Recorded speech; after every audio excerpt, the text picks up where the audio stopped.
da da ba da da da da da da da.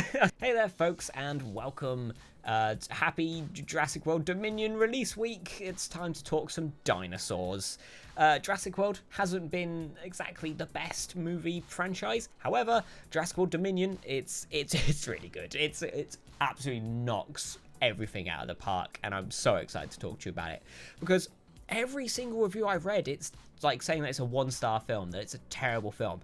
Today, I want to absolutely beat down the door of these film journalists and tell them that they are wrong, because Jurassic World Dominion is so good. Let's get into it. So, what is Jurassic World Dominion for those of you who haven't been keeping up with this absolutely bizarre franchise? So, this is the conclusion of the Jurassic Park films, the end of the Jurassic era, and it's the third Jurassic World film.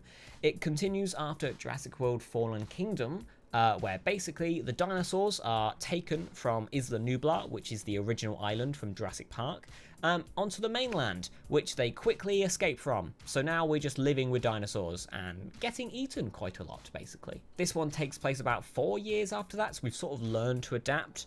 And because we're humans and we saw a lucrative idea, like black market dinosaur trading rings have started, and sort of like they're selling them, and yeah, it's awful.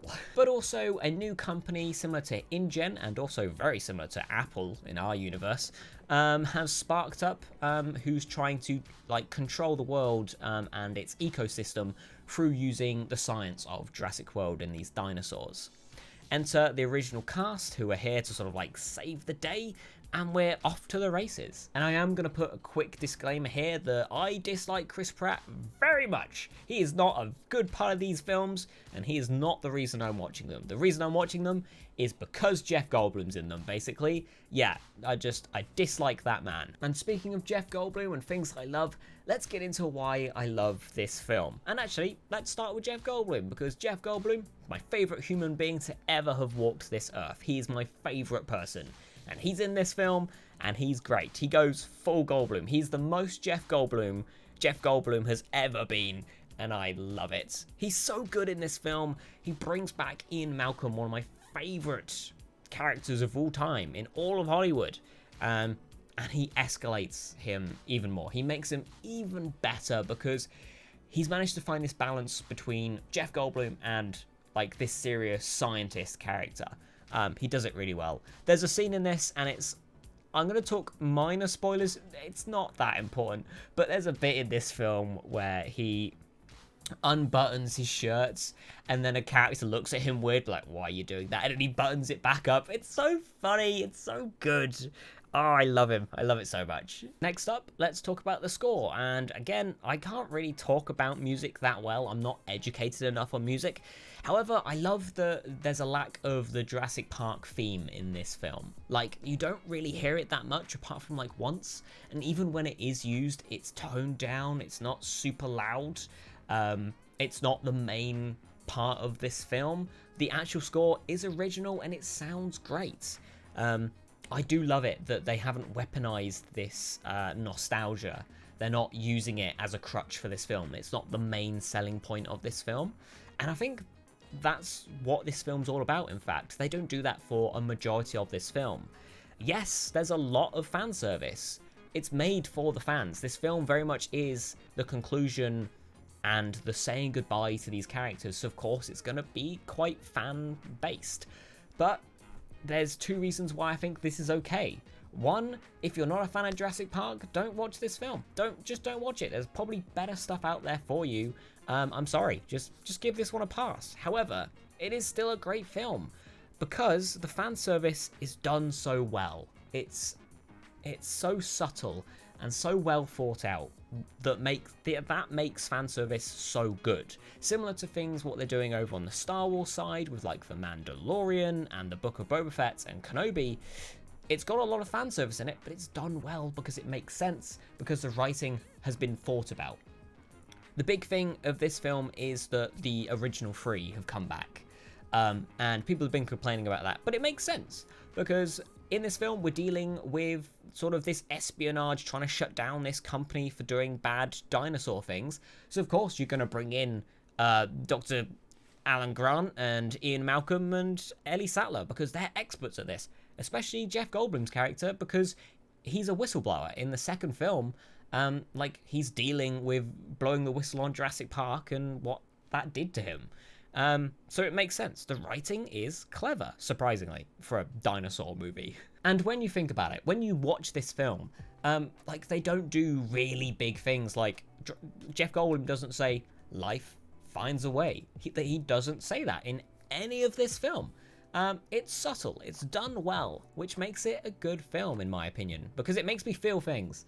It made me feel a lot of emotions, this film, and that's what film is about. And speaking of making me feel things, I've realised something about myself is that I love these small, intricate character moments so much. A good example I have for a different movie would be Ghostbusters Afterlife. I loved in that film the moment when Phoebe confronts, like, is in front of her mum and she's busting a ghost, and her mum goes, Phoebe, and Phoebe goes, I'm a scientist, and she figures out who the hell she is, and she's like, she's really happy, she's found herself, she's found purpose. And I'm just so happy for that character in that moment, and it just made the film for me. This happens in this film. This dumb dinosaur movie has these great character moments that do so much character development. Like, it's so good. And I can give you an example. It's not too much of a spoiler because it's in the trailers. It's when Maisie, the clone character, who is a clone of her mother and is dealing with this idea of, well, who the hell am I? I'm not my own individual character because I'm a clone.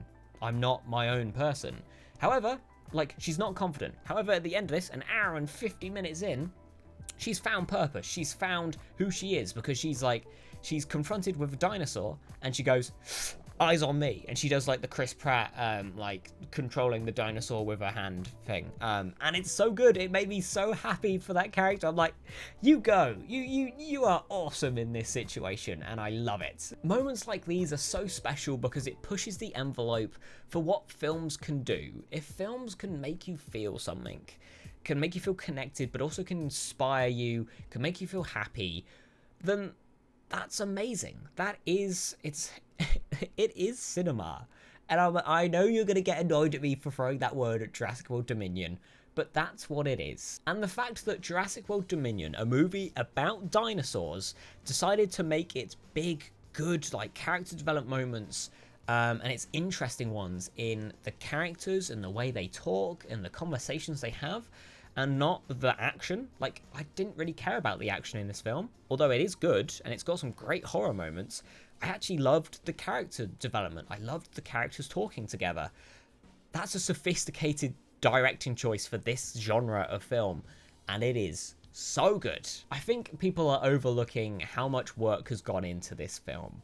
Its direction is better than it has been. The writing is so good, in my opinion. Like, they've written all of these characters really well, except from Chris Pratt and Bryce Dallas Howard characters. I dislike them heavily.